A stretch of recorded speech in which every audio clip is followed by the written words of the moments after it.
Wow, we have a very packed room here today. Thank you all so much for showing up and for joining. I apologize for the delay. The president and I were watching the press conference about the search for Savannah Guthrie's mother, which is just a heartbreaking situation. The president, as you all know, spoke directly with Savannah yesterday and told her that the federal government is here to help.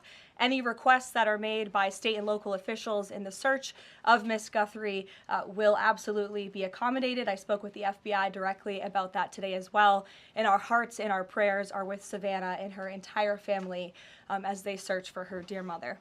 I also have a quick scheduling announcement for all of you. Tonight at 7 p.m. during prime time, President Trump, Dr. Oz, and National Design Studio Director Joe Gebbia will officially unveil Trump RX, a state-of-the-art website for American consumers to purchase low-cost prescription drugs.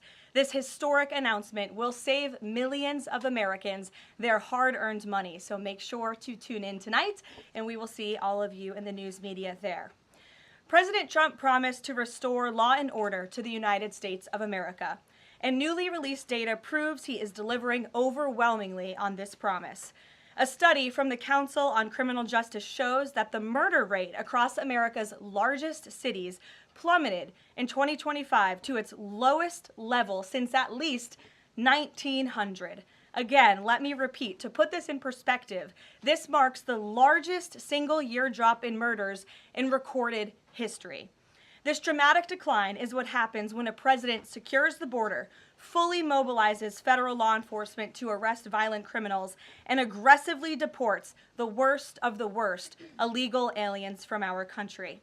The numbers don't lie. Under President Trump in 2025, the FBI increased violent crime arrests by 100% compared to the prior year. The FBI also conducted more than 67,000 arrests from Inauguration Day 2025 to January 20th, 2026, which is 197% more arrests than the same period previously. The FBI also disrupted 1,800 gangs and criminal enterprises, a 210% increase from the year prior. The FBI has arrested 1,700 child predators and more than 300 human traffickers across the country. Since President Trump took office, 6 of the FBI's top 10 most wanted fugitives have been captured. Right here in our nation's capital, where you all live, so you know it well, whether you choose to report it or not, the president's efforts to make D.C. safe and beautiful have worked. As of last week, D.C. homicides were down 62%, motor vehicle theft down 53%, and 2025 had the fewest violent gun crimes of any year of available data in our nation's capital. For more proof that these tough-on-crime efforts are working, look at the president's Make Memphis Safe Again campaign. As of last week, there have been nearly 5,600 arrests made, and aggravated assaults are down 53%. Sexual assaults are down 53%, and robberies are down 70%. Again, that's just in the city of Memphis. 5,600 arrests have taken place because of this president and his Homeland Security Task Force that has surged into Memphis at the request of both the governor and the mayor in that city. A Democrat mayor, I will add. These are the results that can happen when Democrats and Republicans, when the federal government and state and local officials work together. And that's what Trump wants to see to improve public safety across our country. When you have a leader like President Trump who empowers good cops to be cops and to arrest bad criminals, American communities will become safer. Many of the media outlets in this room have expressed shock and confusion at these remarkable statistics. The New York Times declared that, quote, "No one knows for sure what's behind the staggering drop in the murder rate. The reason is very clear. It is President Trump's leadership and his unwavering commitment to law and order. The drop in crime is more proof that all that is required to improve public safety on our streets is a leader with the will to do what is necessary to protect law-abiding American citizens. The terror and chaos that was unleashed under Democrat rule is a choice. It's a choice to put violent criminals ahead of innocent Americans, a choice to force us all to live in fear because of soft-on-crime liberal politicians, prosecutors, and judges who lack the basic willingness to do their jobs and put dangerous people behind bars. On November 5th, 2024, the American people made a resounding choice that they've had enough of that, and that's precisely why they re-elected President Trump. So even as Democrats and the liberal media are engaged in hysteria about this administration arresting and deporting violent, criminal, illegal aliens, the undeniable truth is that deporting these individuals is one of the primary reasons why America's streets are safer today than they were 1 year ago when President Trump assumed office. Former President Biden and the Democrats left our borders wide open, and President Trump and the brave men and women of ICE are removing these dangerous criminals. So here are just a few recent examples. Number one, a Venezuelan national and active Tren de Aragua gang member with a rap sheet including homicide, assault, child cruelty, domestic violence, and property damage. This is an individual I can assure you not a single one of you in this room would want in your neighborhood, whether you admit it or not. He entered the U.S. in 2022, and he was released into our country by the Biden administration. He is no longer here, thanks to President Trump.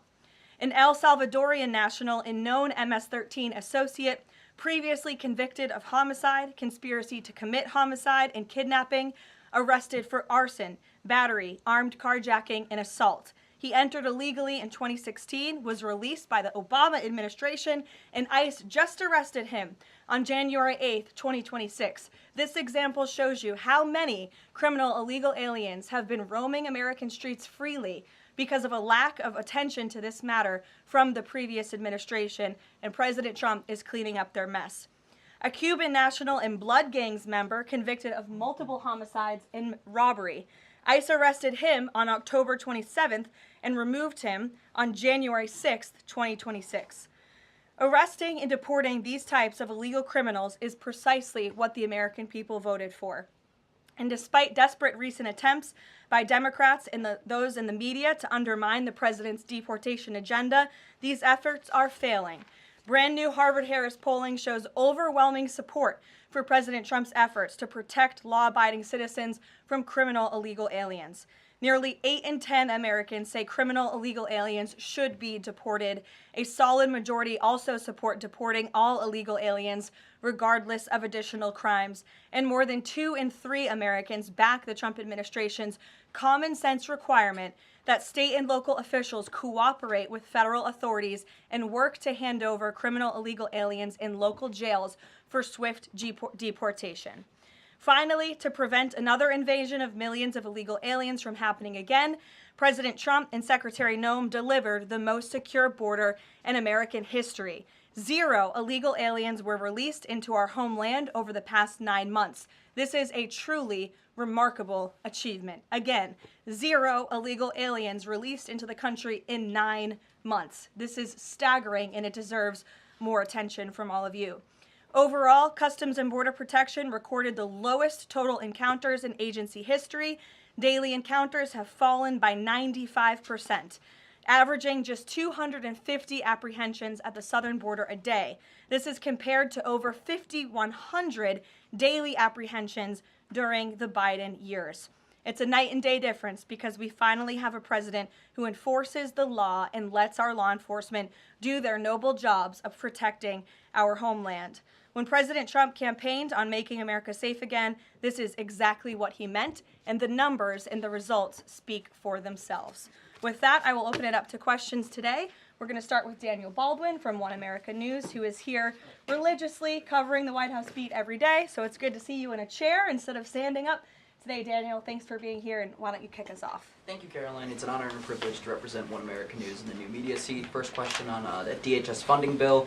Funding runs out in the better part of 8 days or so. Democrats, at least verbally, are very dug in. What does the White House believe their end goal is when it comes to this funding fight, when it comes to immigration policy at large? What is their end goal when they're dug in a position like this at this point in time? Well, the president has 2 end goals. One is to obviously keep the government funded and open, and that includes the Department of Homeland Security, which does not just touch upon ICE and Border Patrol, but also FEMA, the United States Coast Guard, the United States Secret Service. These are brave public servants who work to protect our homeland. The president wants these individuals to get paid. Secondly, when it comes to any discussions about immigration policy, the president is never going to waver in his commitment to allow immigration enforcement efforts in this country. and to support ICE and Border Patrol in the deportation of illegal alien criminals. I know Senator Schumer and Leader Jeffries sent over a very long list of demands, some of which the administration is willing to discuss. Others don't seem like they are grounded in any common sense, and they are non-starters for this administration. But we're not going to negotiate policy from the podium. I'm going to allow the president to do that, and any final decisions that are made will be made ultimately by him. But rest assured, he is never going to allow law enforcement in the jobs that they do, the important jobs that they do, to be undermined. And secondly, Karoline, the Department of Homeland Security put out a tweet a better part of an hour ago alleging that an illegal alien was involved in a major car wreck in Indiana, killing 4 people, and they allege that the suspect in question came in under the CBP-1 app under the Biden administration and received a commercial driver's license from the state of Pennsylvania. What is the White House's reaction to a situation like this? And what is the White House doing to crack down on cases like this where illegal aliens are obtaining commercial driver's licenses? Yes, this is another abhorrent example of the border crisis over the past 4 years, and it again exemplifies why the administration must continue and will always continue to fully back and support ICE and Border Patrol and law enforcement in their removal of illegal alien criminals from our country. For those who don't know, and all of you should report on it, 4 Americans were tragically killed and lost their lives this week yet again from an illegal alien, an individual who was paroled into the country by the Biden administration using the CBP-1 app, which they created like it was a magic pass for Disneyland. That's not how immigration in this country should work. And this illegal alien from Kyrgyzstan was traveling on an Indiana highway, and he failed to brake for a slowed semi-truck in front of him. He swerved into the lane, and he crashed into a van carrying 15 passengers, and 4 people were killed in that crash. This is another tragedy that could have been prevented if not for the wide open borders from the previous administration. That's why we now have a secure border. That's why this administration will continue to deport illegal aliens from our country. Thank you for being here. Garrett. John, thank you for your comments and your prayers for the Guthrie family. I have 2 questions related to the president's interview with NBC yesterday. Sure. At one point in the interview, the president said that he believes states are accumulating the votes for who wins the election. He says if they, meaning the states, can't do it honestly and can't be done properly and timely, then something else has to happen. What did he mean by that? Is he suggesting that the federal government count votes in elections? What the president is suggesting, and I just spoke to him about this, is that Republicans and Democrats in Congress should pass the Save America Act.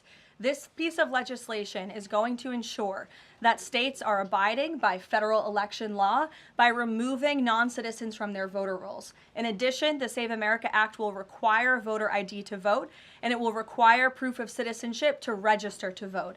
These are very common sense policies and proposals that 89% of our country agree with. So that's what the president is talking about. Again, I just spoke with him about this, and he's calling on both Republicans and Democrats to send the Save America Act, to pass it into law and to send it to his desk as quickly as possible. To be clear, the SAVE Act doesn't say anything about who counts votes, which has always been a state, a local, a county function.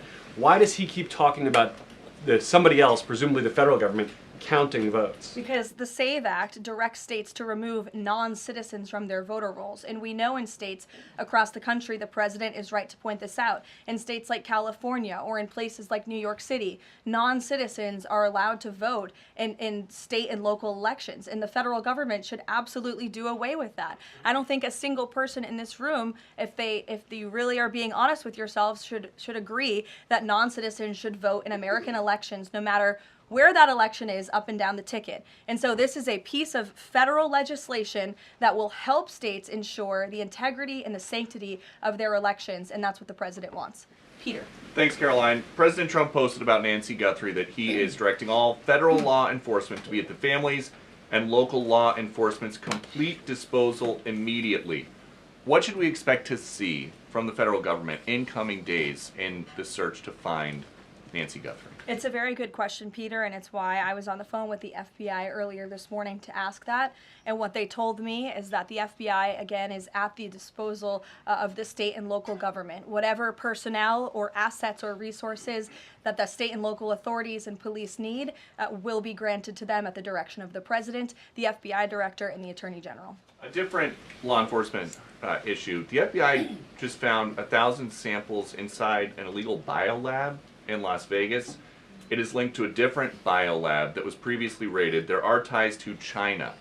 What does the president think the CCP might be up to here? I haven't spoken to him about this specific investigation from the FBI, but I'm happy to, and I'm sure he's very glad that this is something the FBI discovered, and we'll make sure anyone who is involved in illegal activity will be held accountable. And just one more about this weekend. At the Mar-a-Lago Super Bowl party, after the first 2 quarters, are the TVs going to be on the halftime show with Bad Bunny or the halftime show with Kid Rock? I think the president would much prefer a Kid Rock performance over Bad Bunny, I must say that. Jennifer. On the nuclear arms pact, we saw the president's post on that. Yes. But can you say, is there a temporary agreement with Russia to stand by the terms of the New START treaty while negotiations are happening? Not to my knowledge. Again, to your point, Jennifer, I just do want to reiterate exactly what the president said. He wrote just moments ago, the United States is the most powerful country in the world. I completely rebuilt its military in my first term, including new and many refurbished nuclear weapons. I also added Space Force and now continue to rebuild our military at levels never seen before. We are even adding battleships, which are 100 times more powerful than the ones that roamed the seas during World War II. The Iowa, Missouri, Alabama, and others. I have stopped nuclear wars from breaking out across the world between Pakistan and India, Iran and Israel, and Russia and Ukraine, rather than extend New START, a badly negotiated deal by the United States, which I will add was renegotiated under former President Barack Obama, aside from everything else, is being grossly violated. The president wants to have our nuclear experts work on a new, improved, and modernized treaty that can last long into the future, and that's what the United States will continue to discuss with the Russians. Peter. Thank you, Caroline. Sure. Did President Trump himself ever ask DNI Gabbard to head down to Fulton County, Georgia? The president was asked and answered that question just yesterday. I've seen a lot of the media in this room get very caught up with the semantics of why Tulsi Gabbard is there. I will tell you why, and the president agrees with this, because election security is essential to national security. And as the director of national intelligence, it is a part of Ms. Gabbard's role to make sure that American elections are free of foreign interference and that American elections are safe and secure. And so the ODNI director is working with the FBI on this effort, and the president wholeheartedly supports both Kash Patel and Tulsi Gabbard in ensuring that American elections are safe, are secure, and are free of foreign intervention. Is there any Michael, indication that Thank there's you, foreign Caroline. influence? Federal law enforcement's involvement in the search for Well, Nancy Guthrie. excuse me one second. It's the media who has said that there's Russian interference in American elections. You guys have been saying that for many, many years. So the people in Fulton well, County. the people in this room, considering that you all said for many years that Russia interfered in the 2016 election to help Donald Trump, you should all be very happy that we finally have an administration that is looking into that, and we'll be happy to keep you posted. Michael. Thanks, Caroline. With the FBI's involvement in the search for Nancy Guthrie now, has this search expanded nationwide outside of Arizona? And given Pima County's proximity to Mexico, is this now an international search? Well, Michael, that would be a question for state and local authorities as they continue to oversee the investigation at this time. Again, the federal government and the FBI have offered any and all resources, but the state and local authorities are still leading the investigation, so I would direct you to them. I'm certainly not in a position to talk about it. One other question, Caroline. Sure. Friday's talks with Iran, they were originally supposed to take place in Turkey. They've now been moved to Oman. Can you tell us the reason for that move? Look, the president, diplomacy is always his first option when it comes to dealing with countries all around the world, whether it's our allies or our adversaries. And so Special Envoy Witkoff and Jared Kushner will be traveling to Oman for those talks tomorrow, and we will see what comes of those. The president is standing by for an update from them. Sure, in the pink. Thank you, Caroline. Cuban leader Miguel Diaz-Canel said today that Cuba would be willing to engage in dialogue with the United States only without pressure, without preconditions, on equal footing and with respect for sovereignty. But his government is denying what President Trump said, that they are already holding talks. How would you respond to that? I think the fact that the Cuban government is on its last leg and its country is about to collapse, they should be wise in their statements directed towards the President of the United States. But as I just reiterated, the President is always willing to engage in diplomacy, and I believe that's something that is taking place, in fact, with the Cuban government. Ed? Yeah, thank you, Caroline. So the Office of Personnel Management released a final rule today that makes it easier to fire government employees who are not doing their job, basically. Does the President believe that there are people in his government still that are not following his agenda? That's a good question. I have not asked him about that. I mean, look, it's a very big government, right? There are thousands of people who work for the federal government here in Washington, D.C.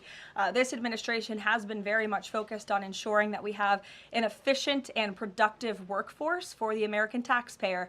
There's not a day that goes by where we don't show up and realize we are public servants working on behalf of the American people, and everybody in the federal government best have that mindset, or they won't be welcome to work for this administration. So I think it's a good thing that the Office of Personnel Management put this rule out. I think if people aren't doing their jobs, if they aren't showing up for work, if they're not working hard on behalf of this president, they're not welcome to work for him at all.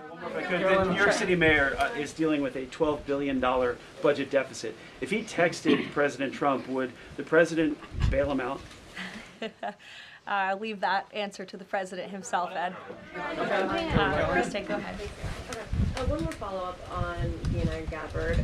You've said that the president supports the fact that she was there, but last night when he was asked about it, he said he didn't know why she was there. He didn't say that he directed her. Can you clarify on that? Did she go by herself and he learned later and supports it? Well, did you look at the full entirety of his response? I was in the room for that NBC interview, Kristen, and he just said exactly what I told you, which is that election security is essential to national security. We need to ensure that our elections are free and are fair and are free of foreign interference. And he spoke about how Ms. Tulsi Gabbard is involved in that effort. So you're taking like the first three words that he said to one question and not looking at his entire response. On what you said about foreign interference, you talked about 2016 and Russian interference, but what we've learned from these Georgia officials is what was seized by the FBI were ballots from 2020 in this Fulton County election center. Do you have any evidence that there was international interference in the 2020 election in this election center? What I do have evidence of, and what the media seems to be undermining, is why Tulsi Gabbard is there in the first place. And I would point you again to federal law that clearly assigns the DNI and the office with the statutory responsibility to lead counter intel matters related to election security. This includes assessing risks to election voting systems, software, voter registration databases, and more, and analyzing foreign interference. And the ODNI is responsible for supporting the White House interagency action to secure our elections through intel analysis and vulnerability assessments. And they should be routinely collaborating with agencies like the DHS, the DOJ, and the FBI. So as for that question, it would be better suited to ask the Director of National Intelligence herself in her office. But what I'm telling you is that it is more than appropriate. In fact, it is Tulsi Gabbard's job to ensure that our elections are safe and secure. And that's exactly what she's been doing on the ground in Georgia. And I don't understand why anyone in this room, considering you're all American citizens, I believe, and like to vote in our nation's elections, should have any problem with that whatsoever. Now, Thank you, Caroline. The president said that the administration should take a softer approach on immigration enforcement.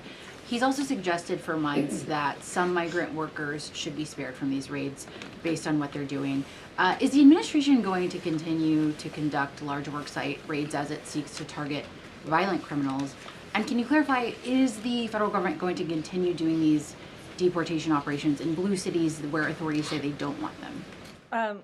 Well, first, again, to the president's answer yesterday, the full context of his answer was that he'd like to see a softer touch, but we are always going to remain tough. That softer touch the president is referring to is that cooperation that is necessary between state and local authorities and federal government authorities to ensure that we can continue deporting illegal aliens from our communities without tons of agents having to go after one illegal alien. If the states and the local governments just turn over their illegal aliens to ICE at jails, as they should be doing, it requires one agent to deport that one illegal alien who can then go on their way to their home country in a peaceful manner. The escalation that we've seen take place in Minnesota is a direct result of the refusal of state and local officials to cooperate with the federal government and with ICE, which has led to these hostile and dangerous environments. And so we don't want that. Again, the president wants direct cooperation, and that's what he was referring to. As for worksite raids, I don't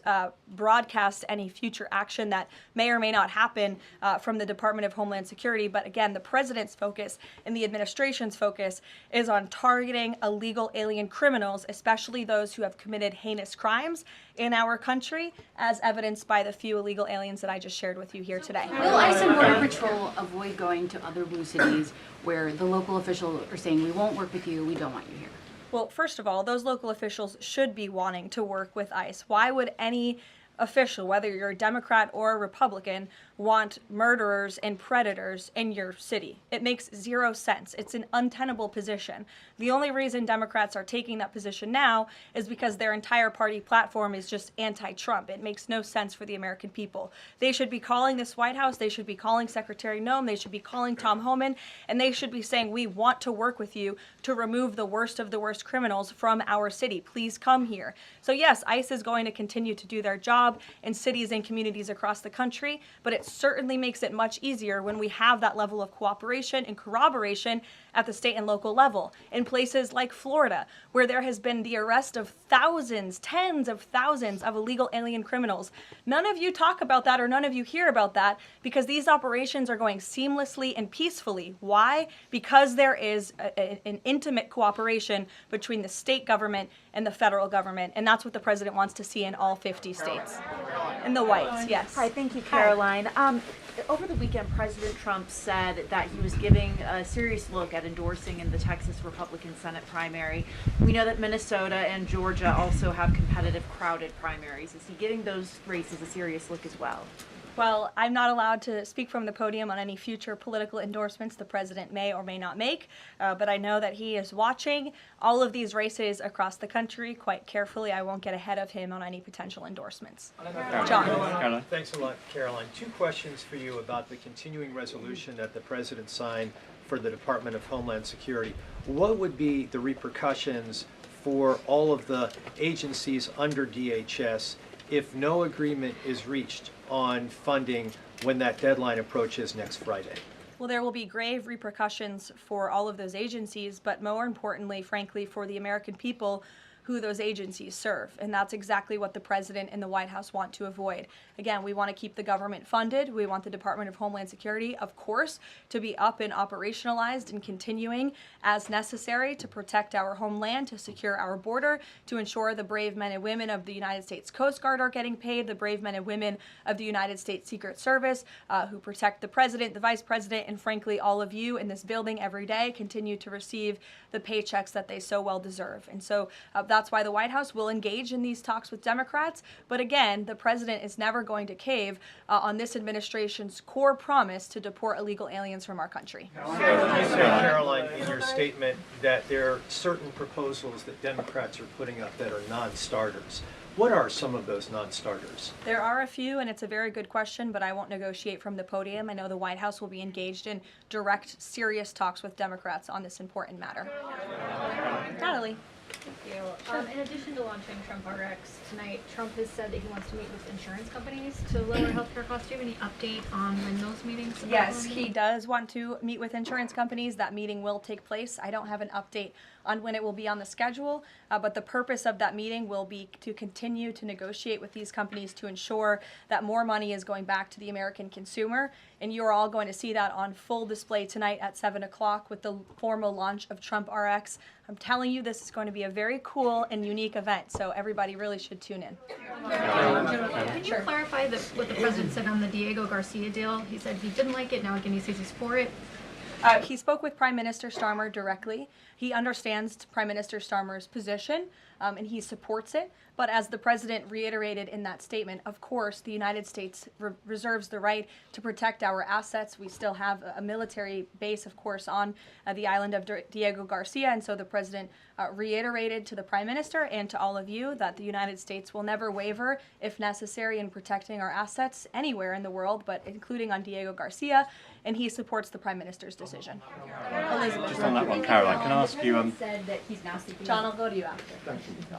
The president said he's now seeking $1 billion from Harvard, considerably more than before. What changed here, and how are negotiations going? Well, look, this has been an ongoing negotiation and, frankly, a frustrating negotiation for the president and the administration because we want a deal. And it's very unfortunate that Harvard has dragged its feet in understanding they need to rectify the wrongs and the illegal behavior that took place on their campus over the course of the past several years under the previous administration. And so the president wants a justified deal to correct for that criminal behavior that took place on their campus. He is now demanding $1 billion from Harvard University, and Secretary McMahon will be continuing to lead this negotiation and these talks. John. Caroline, thank you. You mentioned some polling earlier that was very compelling on deportations. Rasmussen came out with a poll today, said 75% of Republicans want all illegals deported. It seems like the conversation has shifted again to focusing only on deporting illegal aliens who are criminals. Is the president still committed to deportations of the 20 million illegals that came here under Joe Biden, or are you starting to see that back? Yes, and the president has always been committed to that, John. But we must prioritize, and the prioritization is on those tens of thousands of convicted criminals whom we know are still roaming our streets. ICE and Border Patrol and DHS have done a phenomenal job of removing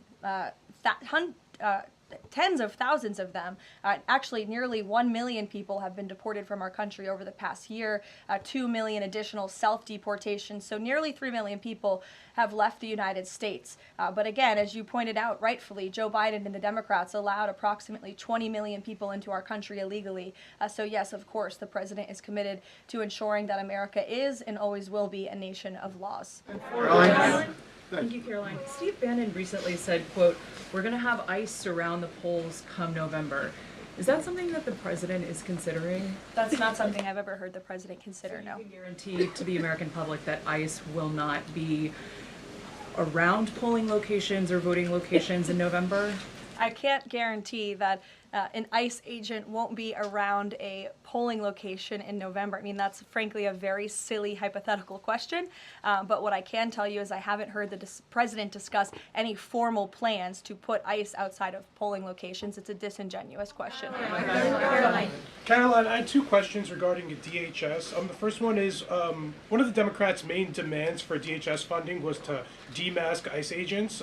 Is this something that the president is even considering? Again, this is one of the specific points in the letter that went out by Senate Majority Leader Schumer and Hakeem Jeffries. I won't negotiate the individual points from the podium, but it is obviously something the White House will be discussing with lawmakers on Capitol Hill in the coming days. Is the administration concerned that the shakeup that we're seeing of DHS activity in Minneapolis could potentially embolden different obstructionist protesters around the country as they now have a playbook on how to get ICE out of their cities? No, because what you saw yesterday with the drawdown of 700 agents only occurred because the condition that the President of the United States set for local states, local counties to turn over illegal aliens to ICE has been met. The vast majority of counties, nearly every single county now in Minnesota, has made an agreement to notify ICE when they are releasing an illegal criminal from their jail. This is a huge win for the administration. Again, it's a condition the president set out and has been met thanks to the tireless efforts of Mr. Homan. And as for the left-wing agitators who have been illegally obstructing ICE's immigration efforts, we are not letting that behavior go unnoticed or unpunished. In fact, just today, the Department of Homeland Security arrested this individual. He is a self-proclaimed Antifa member who has been threatening, doxing, harassing ICE. He called for the murder of federal law enforcement officers. He encouraged bloodshed in the streets of Minnesota. He proudly acclaimed affiliation with the domestic terrorist organization Antifa. And the Department of Justice, thanks to the great work of HSI and the FBI, was able to locate and arrest this individual today. So we are committed to enforcing our immigration laws. We want that level of cooperation from state and local officials. And if people are illegally obstructing our federal law enforcement operations, if they are targeting, doxing, harassing, and vilifying ICE agents, they are going to be held accountable, like this individual here, who again is a self-proclaimed member of Antifa. He is a domestic terrorist, and he will be held accountable in the United States. Caroline, just to follow up on Garrett's earlier question, I mean, you've talked a lot about the SAVE Act. I know you spoke with the president about it before you came out here. The president has gone beyond that, though. He's talking about Republicans taking over elections, states are agents of the federal government. So just to be clear, is the president only calling on Congress to pass the SAVE Act, or does he want Republicans to go further than that before the midterm elections? The president is calling on Republicans, again, and Democrats to pass the SAVE Act. I will reiterate, requirement for voter ID to vote. That should be something that no American should oppose. In fact, we know that the vast majority of Americans support it. Requiring proof of citizenship to register to vote, which is not hard to do. We should be able to do that in this country. If you want to register to vote in the United States of America, you have to be a citizen in the United States of America. And this piece of federal legislation will direct states to remove non-citizens from the voter rolls. I just had a conversation with the president about it. Thank you, Caroline. I have two questions.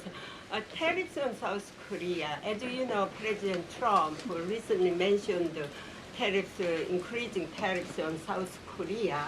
When will the 25% tariffs increasing on South Korea begin? Secondly, what impact will this have on national security? Sure. I don't have a timeline for you on that, but I will make sure that our trade team here at the White House gets you an answer swiftly and promptly. John. Thank you so much, Caroline. Yesterday, President Trump, in the NBC interview, said that it bothers me that somebody is going after Bill Clinton. That somebody is the House Oversight Chairman, James Comer, a Republican. Why is the president bothered that they're investigating Bill Clinton and his Epstein ties? Look, I think that the president has respect for the former president of the United States, Bill Clinton. He said yesterday himself they've shared a good relationship, and that's what he was reiterating in that NBC interview. Caroline. Go ahead. Caroline, can you tell us a little bit about the agenda for tomorrow's talks with the Iranians? What will be the focus of the discussions? Diplomacy moving forward. The president has obviously been quite clear in his demands of the Iranian regime. Zero nuclear capability is something he's been very explicit about, and he wants to see if a deal can be struck. And while these negotiations are taking place, I would remind the Iranian regime that the president has many options at his disposal, aside from diplomacy, as the commander-in-chief of the most powerful military in the history of the world. Take one Washington Examiner. Go ahead. Lynchburg County, Virginia is the third local law enforcement is defying the blue government's demand that they no longer cooperate with ICE. There's a lot of red counties that are thumbing their nose at the blue government, blue states leadership, telling them not to cooperate with ICE. Will this administration support those counties in any way? Support them either through legal help or?